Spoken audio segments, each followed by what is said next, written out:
This week on the BackTable Podcast. Those scores are going to be adjusted based on, you're coming from a mega institution with a huge department and massive research program versus a newer medical school without an otolaryngology department and no home training program. I'm not expecting the same output from both of those people. And I know they had very different opportunities to be successful. And that person who has the same level of success in all of those metrics from a place without a home program and someone who comes from a place where I know they had lots of opportunity, but maybe didn't avail themselves of it or take advantage of it, they're not going to be the same in their scores. Even though you might say, well, they each had X number of research projects, it's not the same. And so that's why those scores become important for us to kind of be able to, gauge where people are coming from in that road traveled in a holistic review.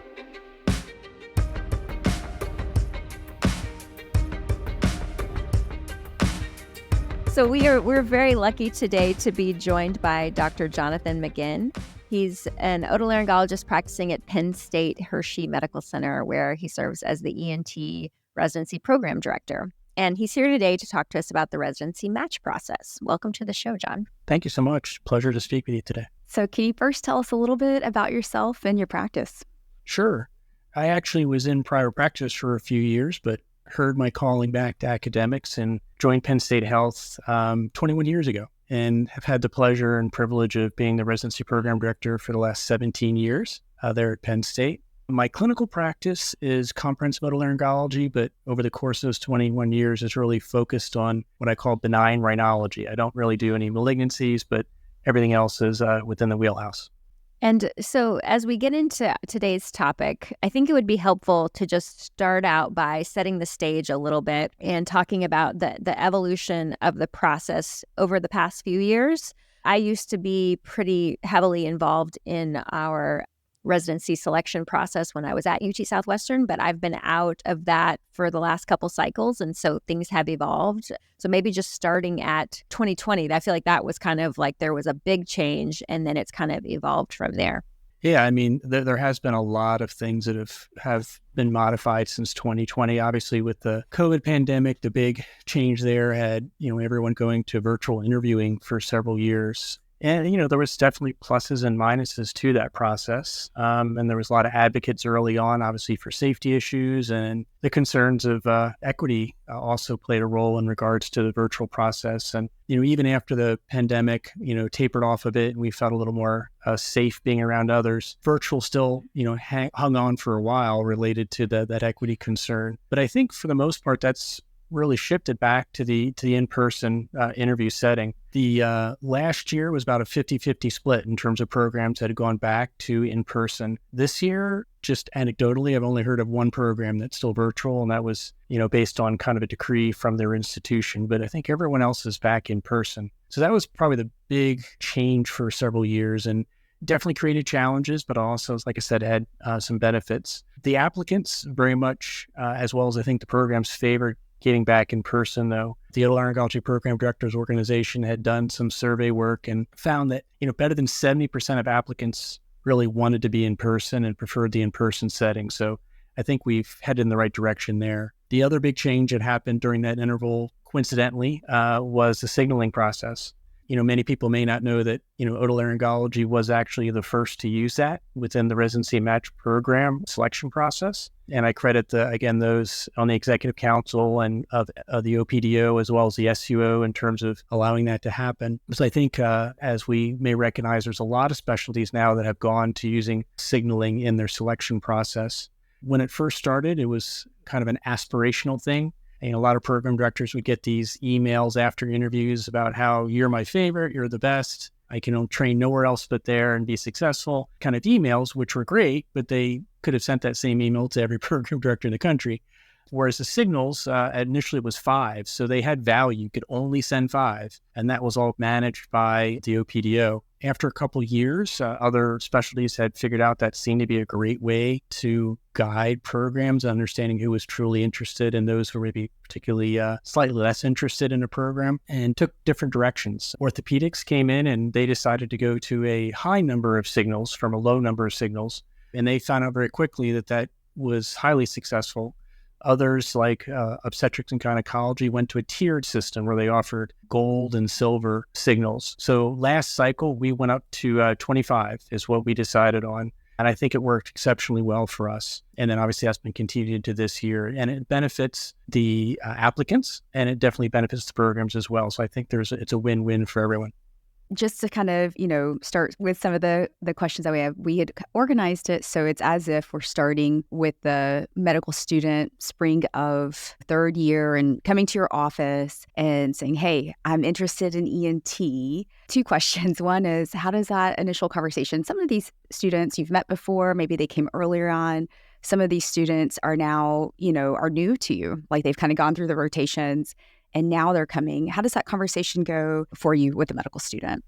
The initial thing to always try to figure out from the student standpoint is why did they select a specialty or think they're interested in the specialty, and making sure they've got, a decent grasp of who we are and what we do and this whole process. And then obviously, mentoring them as well in terms of, making sure that they can ask you questions and solidifying some of those thoughts in terms of their interest in the field. Sometimes they don't always have they've seen a lecture, they've been to a sim session with the interest group or something like that kind of grabbed them, but they want to know about the lifestyle of an otolaryngologist and the work, day to day and such. And so sometimes it's just that kind of a fact-finding conversation on both ends. But when it really comes to, mentoring them to that, what is your success rate going to be in the match? Because that's what a lot of them were worried about. They recognize that otolaryngology is a very competitive specialty. So then it's me kind of data mining a little bit in terms of, what their experience has been and such. And that's become, a little bit more difficult as, step one scores went to pass fail and so forth, as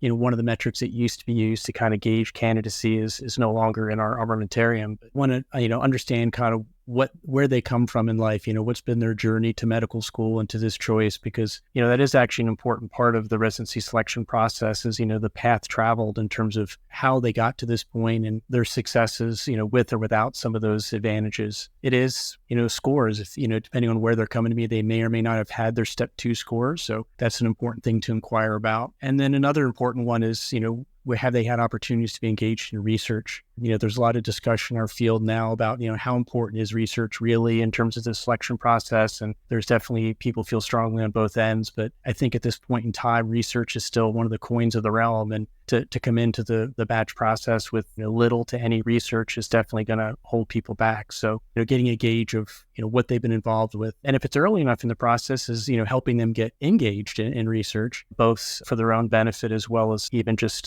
doing well through the batch process. Yeah, the research question is tough because I recognize that we don't want to be encouraging everyone to go do a research year if they're not trying to be a clinician scientist. However, I have also seeing these students who have taken a year off and then they're coming in to do their sub-I in July and August. They do know more otolaryngology because they've had a year steeped in doing otolaryngology, learning about us, whereas students who are coming off their third year have maybe had a 1-month elective with us. And maybe if they've done research along the way, they might know something about their niche area of research that they were doing with whatever mentor. But preparing for that sub-I, that extra year does make those students stand out. Yeah, I think the latest is, about 25% of people are now doing research years, which, I have even controversy within my own department as to how people feel about that. We offer research year for our students when they want it, and they've been tremendously successful when they do it. But the question really is that the direction we want our specialty to be, where a quarter of our people have to do a research year just to feel like they're competitive for the specialty? And, I'm kind of in the middle on it, but I agree with you. I think there are definitely some advantages to it. I think if you're interested in research and your passion is research, it's a great option and only makes things better. I think if you're trying to do a research year to make up for some sort of other concerns with your application, it can help. But on the other hand, it doesn't really make up for things. So I think that's oftentimes maybe a bad choice for some applicants. Yeah. How do you advise students who come to you and say, well, I've done a lot of research in, for example, ortho or, oncology, but, and I finally got exposed to ENT, this was middle or early third year. Does that research, what kind of currency or weight does research in another field carry for the applicant on their paper or on their application?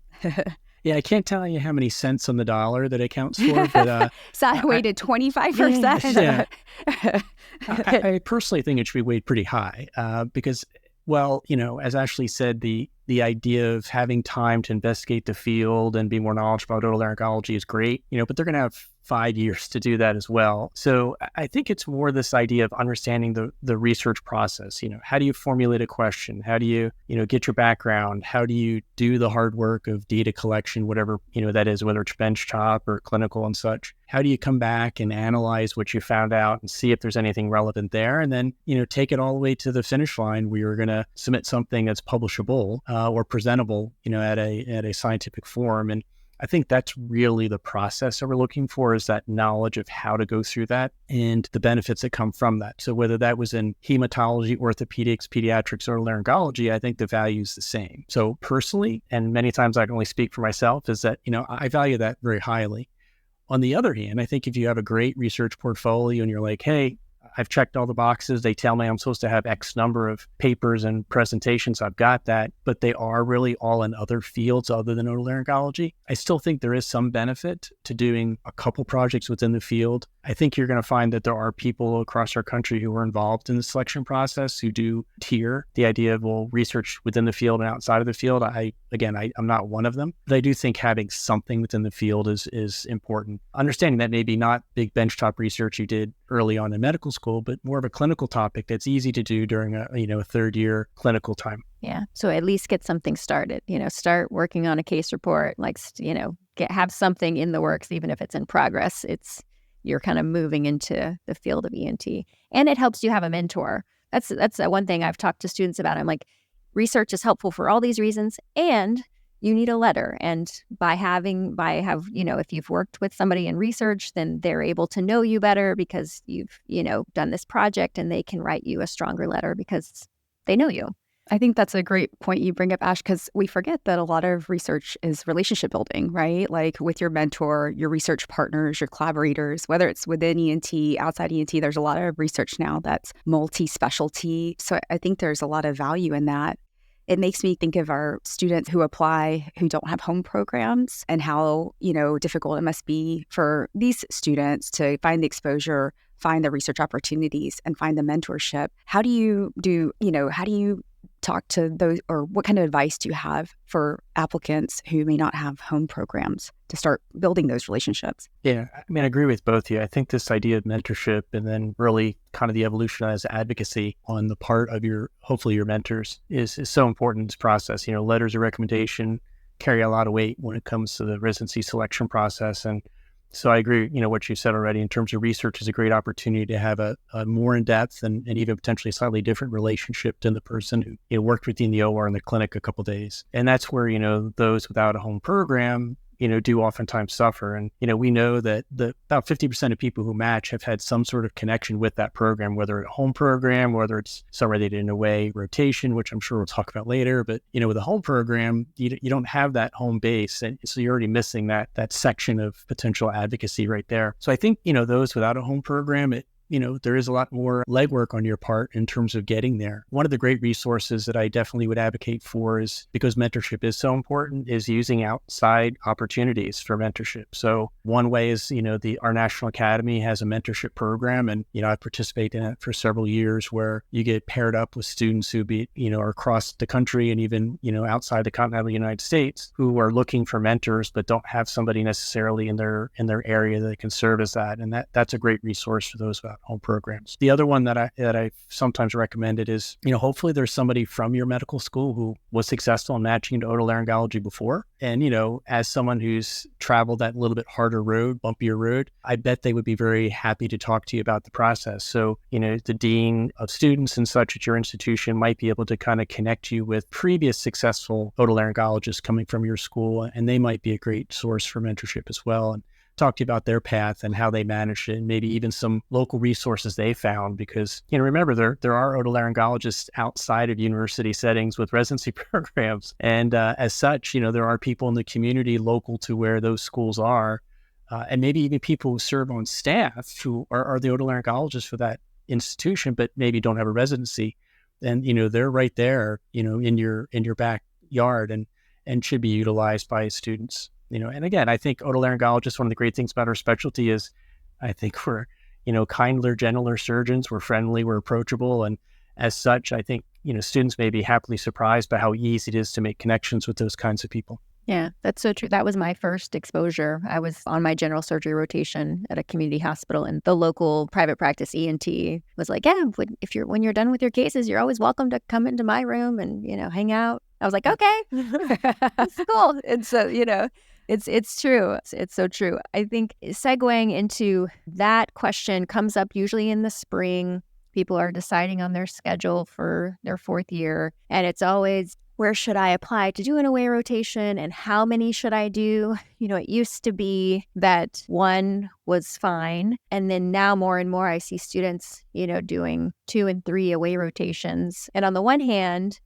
being somewhere for a month is a great opportunity to really integrate with the team and get to know people, build connections, show your skills. But it's also an opportunity to choke, or if you are not as strong, you could potentially ruin that opportunity. It's a really hard thing to navigate with students, especially if I've never had them on rotation before. Because I've had students who look great on paper and then do their sub-I, womp womp, the faculty are telling me, oh yeah, like they're just rolling up, late, or they're, like things where you're like, oh, you can't, what are you doing? So it's so hard.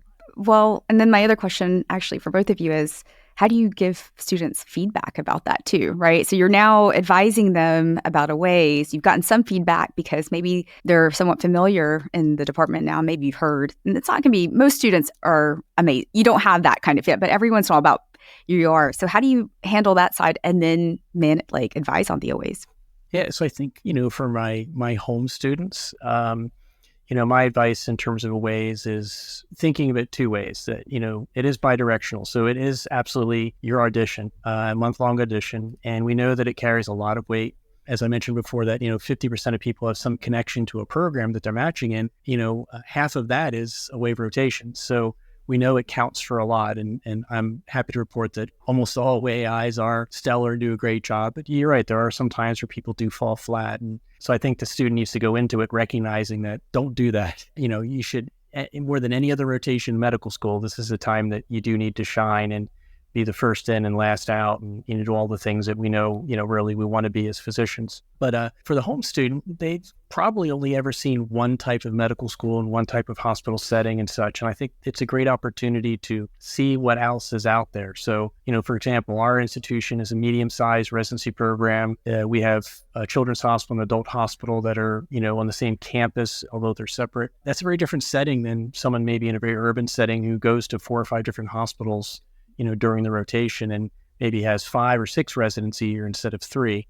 So I think those students should see the other side, and they may find that there are some great advantages and disadvantages to those. And that's obviously going to be a very personal choice, but if they've never seen it, then they don't know.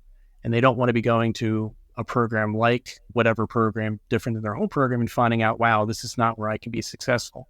So I think the away is an opportunity to do that. So I advise at least one time, go to a place that you think you're very interested based on all your research and web searching and talking to other people, but make sure it's also different than your home program. In terms of numbers, I agree. When I went through this process, which was a couple years ago, 1 was really kind of what you did. In fact, I did 2 for some personal reasons and needing to be very geographically restricted in the end from a significant other in medicine as well. And, for me, that was a standout. Wow, you did 2 aways. Now I think it's pretty standard that people are doing 2, and even some are creeping up into 3 with some regularity. That's where the, person without a home program comes in too, that they're going to probably be doing 3 or potentially 4 because they need those connections and they need those kind of that super signal of time at a program to say, hey, I'm really interested in you, and, multiply by 4. So I think that is really important for the home program or the no home program people to recognize that the process is going to be a little bit longer, spending more time in otolaryngology, as well as more expensive, because we can't deny the fact that, doing these away AIs is expensive. You have to live somewhere, you have to eat out every night essentially, and those type of things that you may not be doing at home. And, for those in situations, whether you have a home program or not, recognize there are some scholarship opportunities for aways. The Academy offers a couple of diversity URM scholarships. Oftentimes, programs will offer some money as well through that same process, either matching funds or some additional money. So while a little off topic, I think, be aware of those opportunities. They may be out there for you. for the student who's going away, I think it's great if you can do your home, acting internship or sub-internship first as a warm-up. One, you've now had an intensive month of otolaryngology and you've been asked the questions you might be asked other places. You kind of know the way the system works. You've taken on more responsibility, and then go somewhere else and you've got you're already running. Whereas going away to a new institution, you don't know the EMR, you don't know the residents, you don't know the faculty, you don't know where the cafeteria or bathrooms are, let alone the OR. It's a hard start, particularly if that's kind of your first time doing intensive otolaryngology. Now, it doesn't always work out schedule-wise, but, if at all possible, I think it's great to do your home AI first. Yeah, I totally agree. And, Gopi, talking about like feedback, I always just tried to come at it from giving them the benefit of the doubt. Like, look, because I think a lot of times it's like students get comfortable with the team and they like kind of they just kind of relax a little bit because they're feeling like friendly. And it's like, you're still on an interview. so, don't get too relaxed.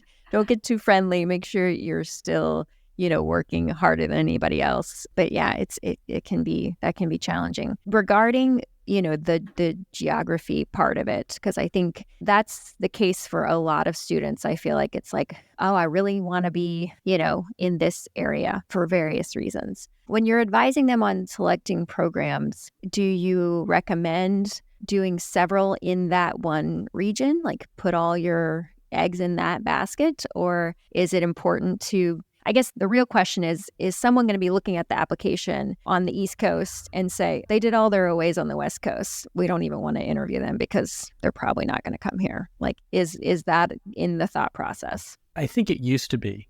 So before signals came up, that definitely was the hidden agenda. If someone grew up on the Mid-Atlantic or East Coast area and they're applying to a California school, they're gonna be like, oh, they don't really have an interest in me. I'm just one of the many over applications they're sending in just to kind of make sure they match and playing the numbers game. So people would say, oh, well, I did an OAI at a California institution, so look, I'm interested in coming to the West Coast. And I think that gamesmanship has largely been eliminated by using the signals, because if you didn't signal the program, then you've already decided and told them you're less interested than the 25 that you did signal. So same thing goes for even now, was when the OPDO was running the signaling process, we controlled how that worked. And when we decided to go to the high one, we decided to sign on with ARIS, and we no longer signaling is done through ARIS. We don't own it, though fully cooperate with it. Is that, ARIS also has other things in it, like there is an opportunity to declare geographic preference, both for regions of the country as well as settings, whether that be urban, rural, suburban, and such.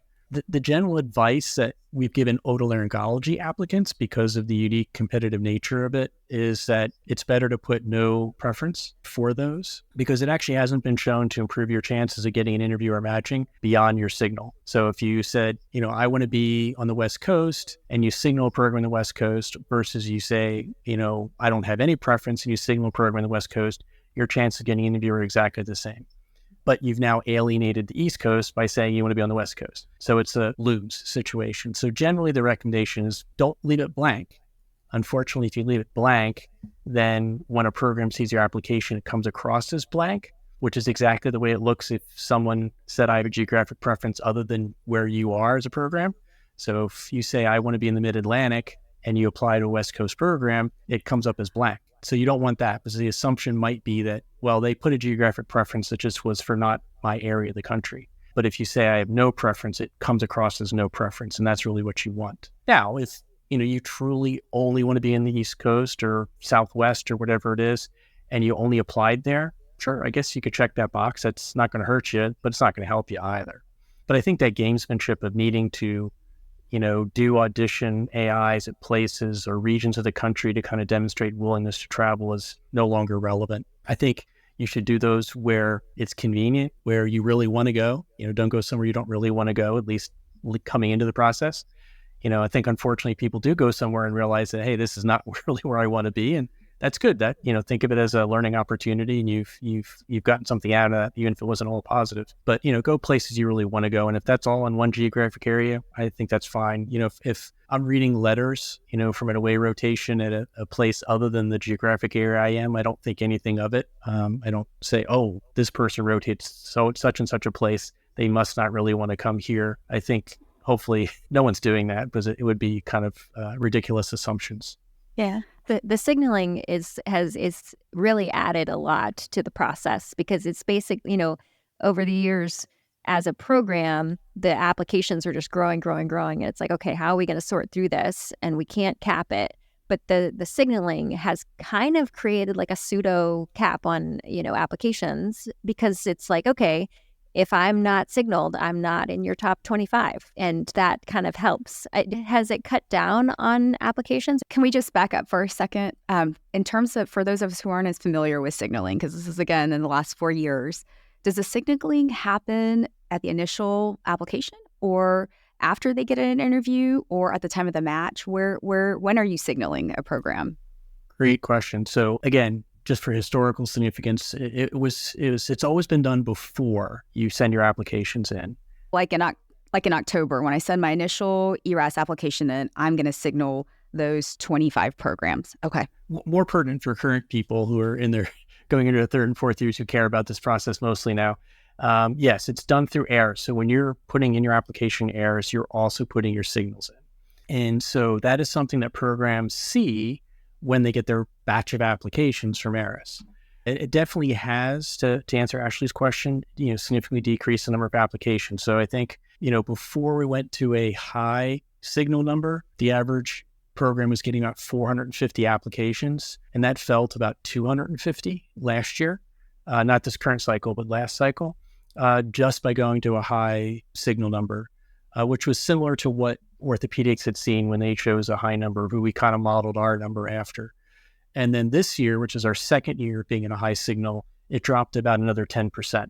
So this year, I think, I haven't seen all the statistics, I think we're closer to like 230, 225 or so is a typical number. That's still a ton of applications for 2, 3, 4, 5 openings, but nonetheless, it's definitely more manageable. So that's why the programs like it, because as Ashley said, kind of looking behind the curtain a little bit, it's a soft application limit. And so, orthopedics saw it their first year there was a less than 1% chance, if you didn't signal a program, that you got an interview. So all those other 50 programs you apply to very rarely, if ever, amounted to an interview. Otolaryngology in our first year was 2%. So we'll see what it is this year. We'll obviously do the numbers again, but pretty similar numbers at less than a 2% chance. And I think that's probably driven by some specific programs. Not every program is going to get enough signals to really have sufficient number of candidates to interview to fill their spots. And there's others that are going to have more than enough people signaling them that, they don't interview but a small portion of even those who signaled them. So that 2% is still probably restricted to a smaller group of programs that need to go off their signal list. I think most programs across the country say that I didn't interview anyone, or maybe one person not on the signal list. So I think applicants need to be really aware of that fact that if you don't signal a program, there's very little chance you're going to get an interview there. You have to choose your 25 as if these were the 25 that you're applying to and nowhere else. Now, I don't advise you to apply to 25. I don't think we've gotten to that yet where we can comfortably tell people don't cast the net a little bit wider at times. But on the other hand, I think you realistically need to think of that as the 25 places you're truly interested in. Yeah. And students have to pay for additional applications, right? So yeah, I don't know the tiering, but yeah, I don't remember either. But it's at some point it's like not worth the extra money to send it out. Because the last time I was advising, I think the average number of applications for students was getting up into like the 70s, 80s, 90s. It was in the lot. 80s. It was like 85 to 88, I think. That was before the whole signaling process. Yeah. So now, what's your number for total applications? I think we're closer into the 50s to 60 range. I know some of my home students this year told me they were applying in the upper 30s to low 40s, which I thought was not unreasonable, particularly if they were a stronger candidate. Because you're right, you are paying, a certain amount for these applications, and, maybe the first group of them is included in your general ARIS fee. And then beyond that, you pay more and more the broader you submit applications to programs for. It definitely is going to save applicants money in the long run. When you applied to 85 places, that was a chunk of change. But now if you're applying to 50 or 45, that's, a more reasonable cost. And with signaling, when you're counseling students on how to signal, that's challenging too, because I think, I've heard people talk about, okay, a third of them should be a reach and a third should be more safe, and, then some in the middle. But I think one thing that students are very clear on is geography. That one's the easy one. And then the other stuff, like, unless you did an away there, or unless you've been there or know something about the program, a lot of times you're just kind of guessing, like, oh, this one has a good reputation for this, and I'm interested in that, so I'm going to go there. It's really hard. It is a super challenging process. And, while the internet and websites and such have made it easier, even judging programs by their website and information is tough, because so often that's controlled by the institution, not even the department. So just because a program has a nice website doesn't mean that they're better than a program that doesn't have a website with a ton of information, because they may have no control over that. So you can at least do some research through looking into those areas.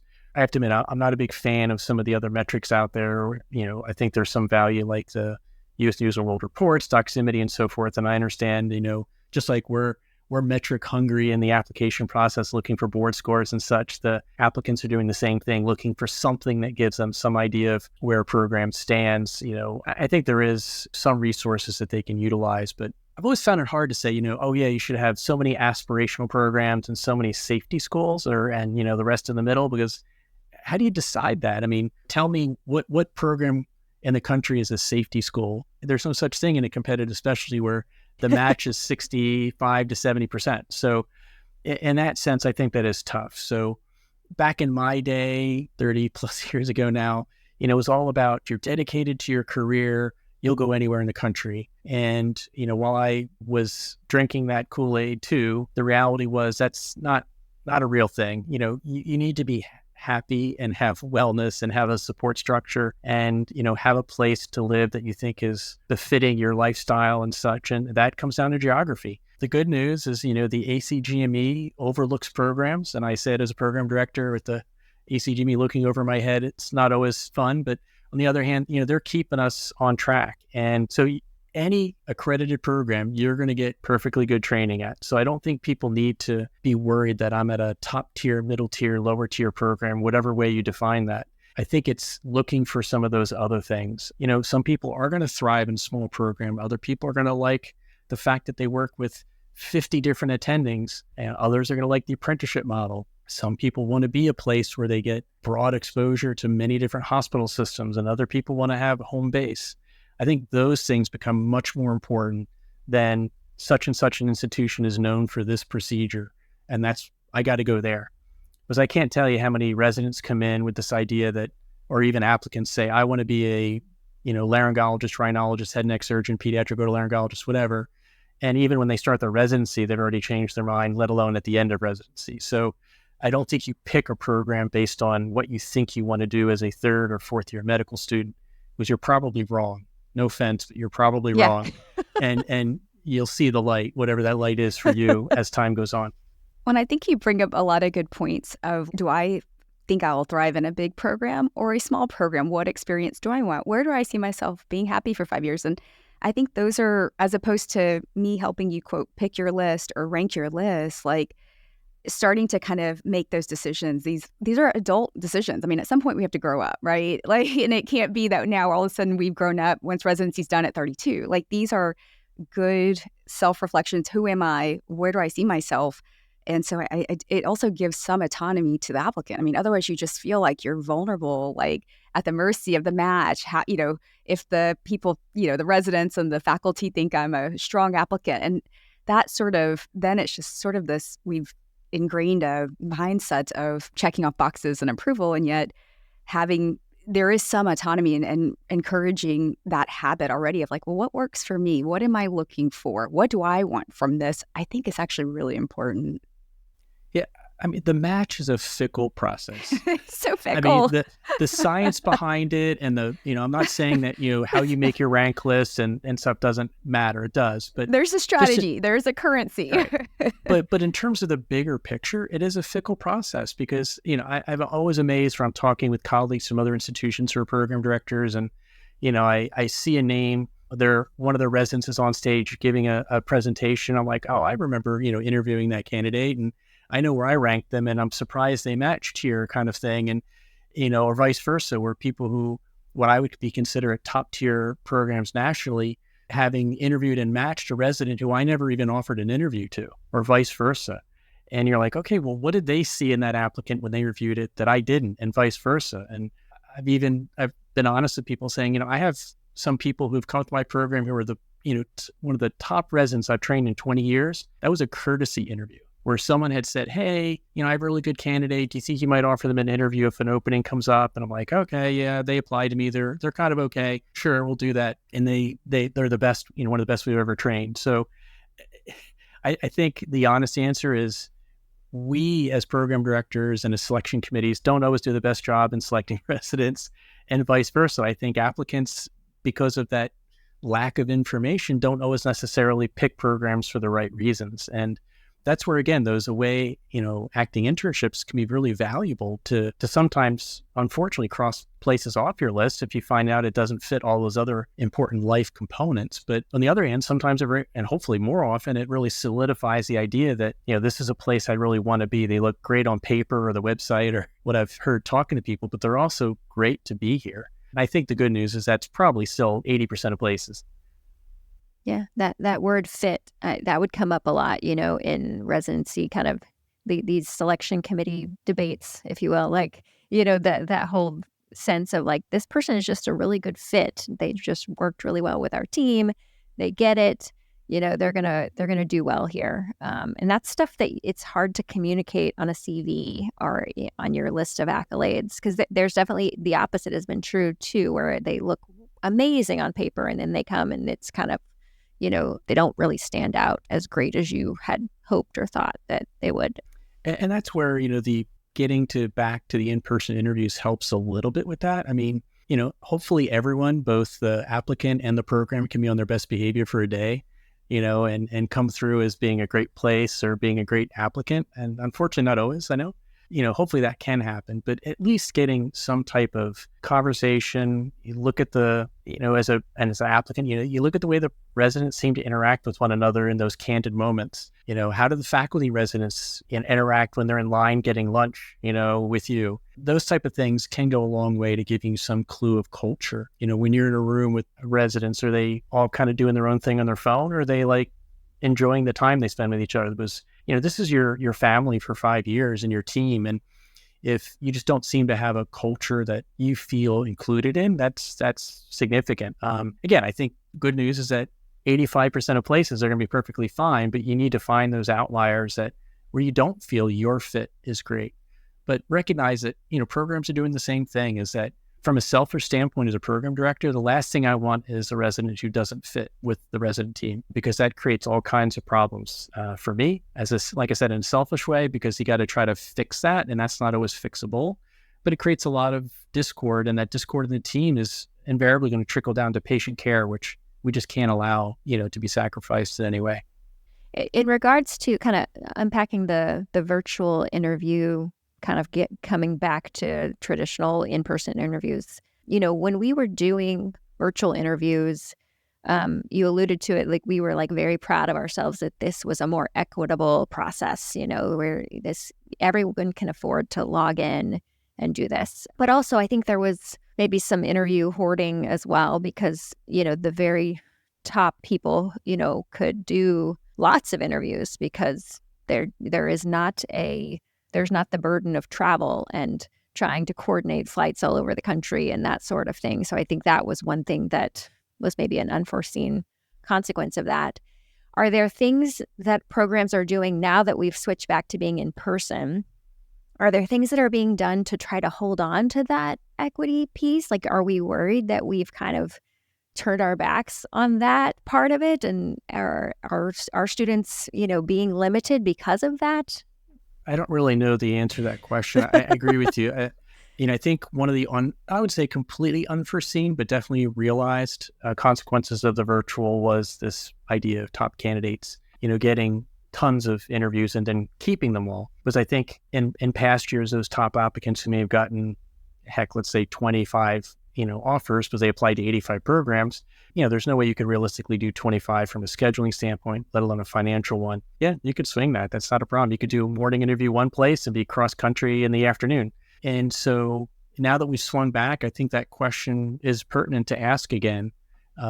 What can we do to help? And programs as well don't have unlimited resources to help applicants. It's not like anyone is well off enough as a department to say, hey, we'll pay for you to come and interview with us. Fortunately, residents recognize that, when you apply for jobs, oftentimes that starts to become, to your advantage, but not in the applicant process for residency at least. But, some programs do things like, work deals with local hotels to get cheaper rates and those type of things. And so, you don't know that in the beginning, but, programs do what they can, I think, to try to help a little bit. But yeah, I agree. There still is this equity concern. I do know that, as medical students, you're not earning a salary, you're still paying, and then having to then be traveling around. And there is some credit card debt that's probably going to start to accumulate on top of your medical school loans. And from a lofty standpoint, I can say, hey, it's an investment for your future. Remember, this is you're adulting now, and adulting means making tough decisions, including accumulating a little more debt, but you're making a huge decision that's going to impact the rest of your life.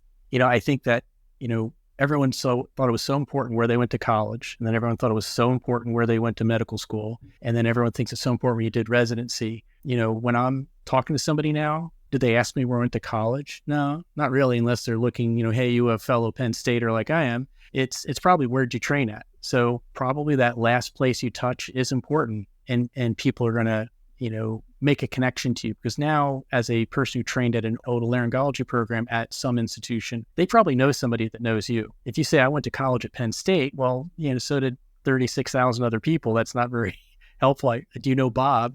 Probably not. But do you know Dr. So-and-so at Penn State? Yeah, I know him or her. And so that connection is important. So it is worth the investment, even if it means accumulating a little more debt. But I recognize those who come from disadvantaged backgrounds financially are going to suffer greater with that process than those who don't. And I don't know the right answer as to how we fix that, other than keeping it in mind and doing what we can to offset costs whenever possible.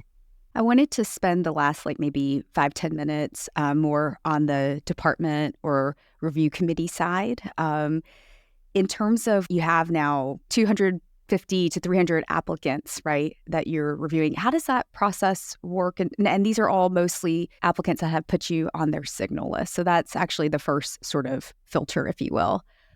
And with step 1, pass, fail, are you looking at step 2 scores now? What's your process like at Penn State? And is it a group of you, and it's a lot, or does it all fall on you, John? No. How does it work? Well, I think if you ask the 130 some program directors across the country how you do it, you're going to get close to that number of answers. But I think, you can kind of group it probably. I know there are places where the program director and maybe the associate program director are the ones that review all the applications and kind of select the interviewees. There's places that have selection committees, which is a subset of the faculty that do it. And they may do it by scoring it, or they may do it by hey, in this stack of 30, you get 5 interviews. Tell me what 5 you want to interview, which, is different than scoring it, because maybe one packet has a lot more candidates in it that are stronger or better fit. We do it in a very labor-intensive way, which is that it just, behind our own curtain is, so we have 3 faculty, myself, the associate program director, and the chair, who review every single application that came in, signal, non-signal. And then we also have a 4th faculty member who reviews some portion of that. So essentially every application is reviewed by 4 people, and we score it. And then those scores determine who we interview. So we interview the top X number of scoring applicants. So we try to make it as, egalitarian as possible, where there's a lot of voices that are heard, and that, my voice doesn't count more than someone else's voice necessarily. That I don't know is universal. I do know just anecdotally that there are programs that have gone, last year and probably even more so this year, to saying we review the signals. Because if they review the signal applicants and they say, you know what, yeah, we got a good bunch here, we don't really need to interview anyone off the non-signal, that those applications may not even get looked at. And I think that's fine from a program standpoint. I would advocate that people put that on their websites and be honest about it if they're doing that. Just, again, so people aren't applying to places they're wasting money, essentially. I think applicants are coming to realize that, and we'll see that trend where people are applying to very few above the 25. But for now, people are still, applying to 50, and they don't have to necessarily. But when we review an application, we basically just have categories. So we have, academics, which is going to represent medical school scores, looking at their, how they did, most importantly, actually on their clinical rotations. And, I have to admit, we look at surgery probably a little more than how they did on psychiatry rotation. Though I think all of us as otolaryngologists realize that psychiatry is really important for what we do too. We look at their board scores, step 2 scores. Absolutely. I think applicants have to guarantee that they have a step 2 score when they apply. That would be a mistake not to take it in time to have that available. And so that would be kind of your academics. Then we look at your life experiences, and that's going to be, leadership. That's going to be community service. That's going to be, are you well-rounded, or are you just somebody who studied hard and got good scores, and that's really all you have to say for yourself? We look at letters of recommendation. Otolaryngology is a relatively small specialty. And while I surely don't know all the otolaryngologists across the country, and not even all the otolaryngologists at academic places who may be writing letters, but I definitely see enough of them on a regular basis over 20 years that I can kind of sniff out a good letter, a medium letter, or a lower quality letter, particularly from those that I see frequently. And so, there is a lot of advocacy that goes into this process. And so getting, letters that are meaningful, and that's the key, letters from people who know you well and who can say something insightful about you is really important, because that's a not insignificant portion of us looking at you is what did others whom we respect, what did they think of you when they got a chance to work with you in person, which we haven't. And then look at research. So research is another one. And I think looking at that again holistically, like we talked about earlier, where research in other fields counts, publications in other fields count. But, do they have kind of a breadth of experience that's, showing that they know the research process and can take a task from, A to Z in a successful fashion. And then the last one's kind of the icing on the cake, is that fit thing. Do we think they might fit here at Penn State? And that's a little bit of a soft thing that may have to do with, hey, this is somebody who I think really fits what we're looking for in a program because of all those other facts that I've already accumulated.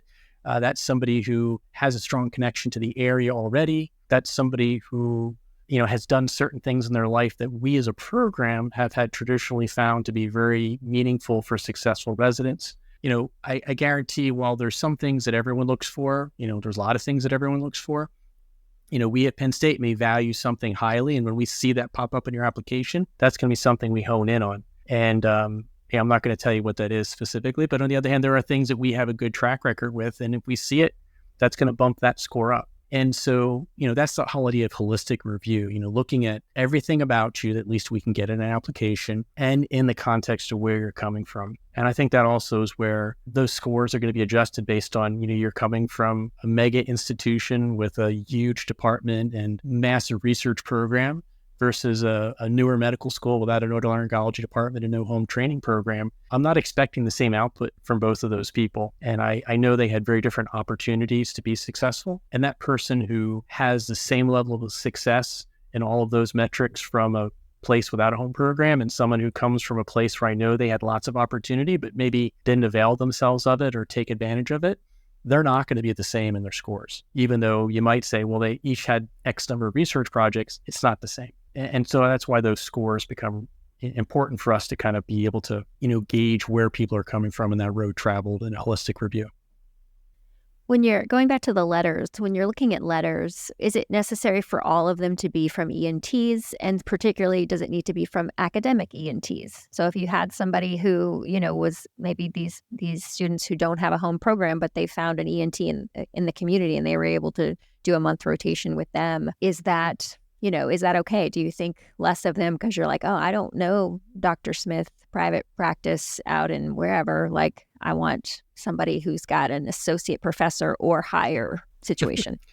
Yeah. So I think the strategy on that is not so complex, but to be honest with you, just like the match being fickle, so is letter writing, because there is absolutely a halo effect. There are some people out there write amazing and beautiful letters, and others that write very succinct, short, choppy letters. And, there's always you don't want to make sure that doesn't impact your evaluation of the applicant, because it's, how someone else writes a letter and how eloquent they are should not influence your impression of that applicant. But, there is unfortunately a little bit of that happens.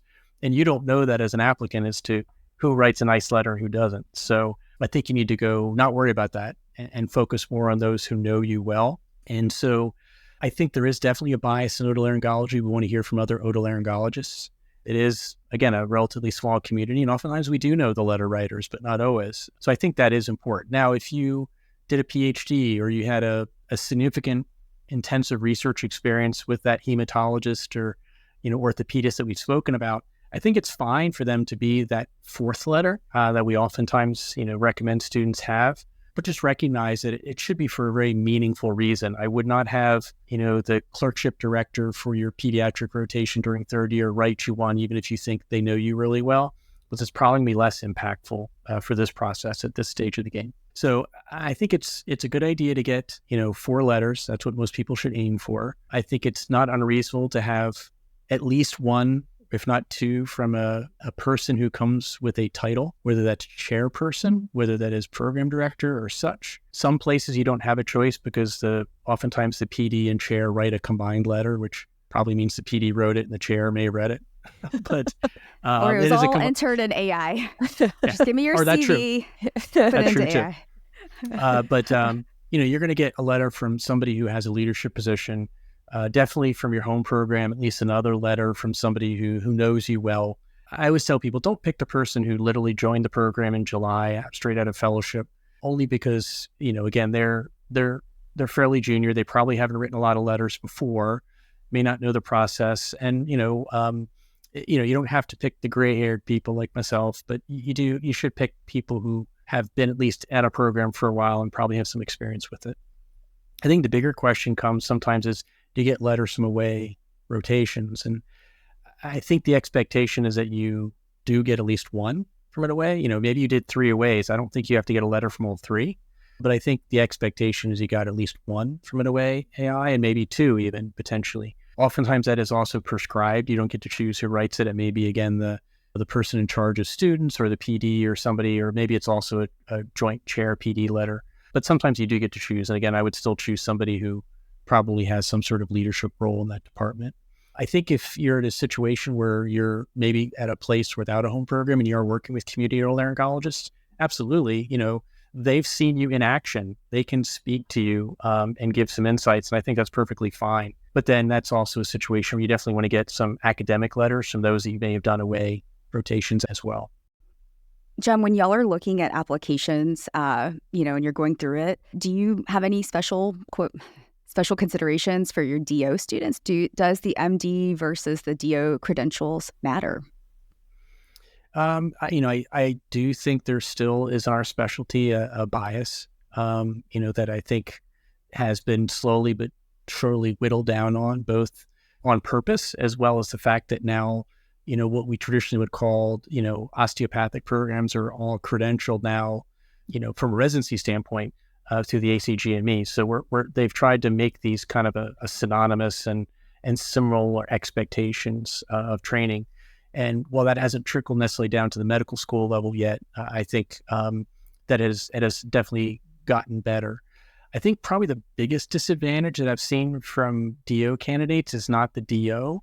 It's that oftentimes those osteopathic institutions and the programs such are not very geared into research and those type of things. And so the opportunities for research, the opportunities for presentations nationally just are more often limited, I find, in those settings. And so in some ways, I think people who've trained at DO schools, even if they have a home program, oftentimes are a little more similar to those that are coming from places without home programs. And so at least in terms of the way the applications look when you review them. So I think that needs to be viewed through a similar lens. But, I think that, I don't necessarily look at them differently, but I also recognize that their applications probably in some cases are not going to be as strong. I think there are challenges, obviously, because, if you look at someone who comes from an osteopathic school, they have to take 2 sets of exams. They have to take the, complex exams, and they have to take the USMLE, and there's added costs. So already we're talking a little bit of a road harder traveled. But, I think there are some truly, stellar candidates coming out of osteopathic schools. I think we need to give them their due and give them an opportunity to interview. And with your application review process, do you have an approximation of how many hours each of you spend reviewing? Do you get time for this, John? How does this work? It's kind of part of the, program directors are, at this point, there is regulations in terms of they have to have protected time. I would think that many of us would argue it's not enough, but on the other hand, there is some protected time. And I just fully recognize that, every spare moment I have from mid-September to the beginning of November, this is what I'm doing in every spare moment. I take my laptop places, I work and review applications here and there. Again, that's where it's easy to say I'm only going to look at the signals, because that probably cuts your packet down in terms of people you're going to review.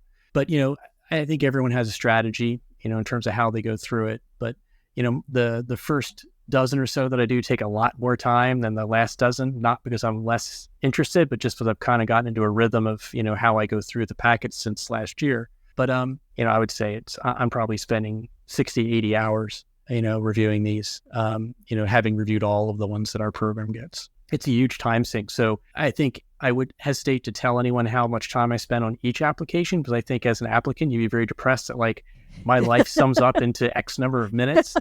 But on the other hand, there is a lot to get through. And I think we still, particularly if you've done this for a while like I have, I think you can do a pretty good job. And what's an applicant might think is a little time.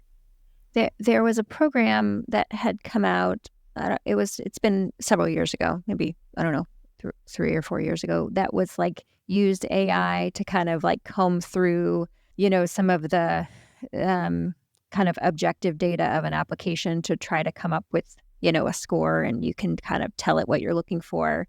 As we kind of move into this world of more and more AI programs that are helping us do things faster, how do you think about that technology kind of coming into the application review process? Yeah, I think it's an evolution of the idea of filters. We used to have when we went from the back of my day, they had literally just got a PDF you printed out, and you had a piece of paper you looked through, a big CV. And the joke was always you threw the applications down the stairs, and the one that flew the furthest are the ones you interviewed. But, now that, Aris a long time ago, obviously went electronic, that gave us the opportunity to do filters. You can say, I only want to see the applications where their board score is such and such. They've had X number of publications. They have X number of these experiences and such. And while not AI by far, it was a way to kind of cull the data down to a manageable level. So while I haven't personally had a lot of experience in using AI at these kind of higher level tasks, I absolutely know that there are places doing it. And I think we're going to see more and more in that in the future as it becomes easier for the average person, which I would consider myself, the average person, to use AI in a way that helps me in my job. Obviously the concern is always losing that human touch, those things that my 20 years of experience has given me in reviewing an application that I'm going to lose doing AI reviews. But I think the reality is here. We're going to see more and more of it. I know as well, there's lots of AI being employed in writing personal statements and writing letters of recommendation. And there are people who are very comfortable sharing that, yeah, my letter of recommendation, I used AI to write this, and then I reviewed it. How much editing they did, I don't know. And now they have the tools where you can put letters and put personal statements through tools that tell us whether AI was involved. I would definitely tell applicants that, in my opinion, you should be writing a personal statement that's your personal statement. If you want to use AI to create a framework or help you take your CV and congeal it, I guess that's fine. But, don't give us an AI personal statement because some of you are going to get caught because some people out there are filtering those to see how much AI was used, and you may not want to have that brand on you. Well, as we start to wrap it up, John, any final pearls that you want to leave our audience with, whether it's for those who are applying or those on the selection side? Yeah, I think for the applicants, just recognizing we fully recognize this is a tremendously stressful process, whether it's thinking that you have to have the perfectly written application September 15th when ARIS opens through the best letters of recommendation, and your fourth year schedule has to be structured exactly the right way, or your interview day has to go exactly like you want it. I think most of us extend grace to everyone and realizing that that's impossible. You can't have all of that. And, that programs are humans too. And that, your interview days may not go exactly like you would have liked. And, there may be hiccups here and there along the way, and just realize that this is, no matter how much AI we put into it, how much virtual things we do, it's still a very human process. And that's why we went into medicine, is to deal with humans, right? So offer a little bit of grace to everyone in the process on both directions. For programs, I think it's, keeping it real. We realize that we are blessed in otolaryngology to have a tremendous applicant pool. The vast majority of people who even are, at this point selected or self-selected to submit an application on otolaryngology are probably stellar and amazing people who are going to make great physicians and probably great otolaryngologists. And we shouldn't be so worried about, nitpicking. I think it is, looking at, people broadly and recognizing that people have strengths outside of the number of publications or their board score alone. And that we want people that can work on teams and people that can function with our patients in a way that is going to make us proud. Not that that's easier to figure out either, but I think is probably more important than some of the other details that we seem to hang our hats on. Well, thank you so much, John. If anybody has questions or wants to reach out to you, are you on any social media? Absolutely. Yeah. I'm more than happy to answer questions. My direct email address is available on our institutional website, so people can feel free to reach out to me via email. But I'm also on LinkedIn, Facebook, Instagram, and X as well. All the socials. I can't say I post all the time, but I'm there. I'm watching. I'm there. I have an account. Amazing. Awesome. Thank you so much. Thank you, John. It was a pleasure. Thank you so much for having me on.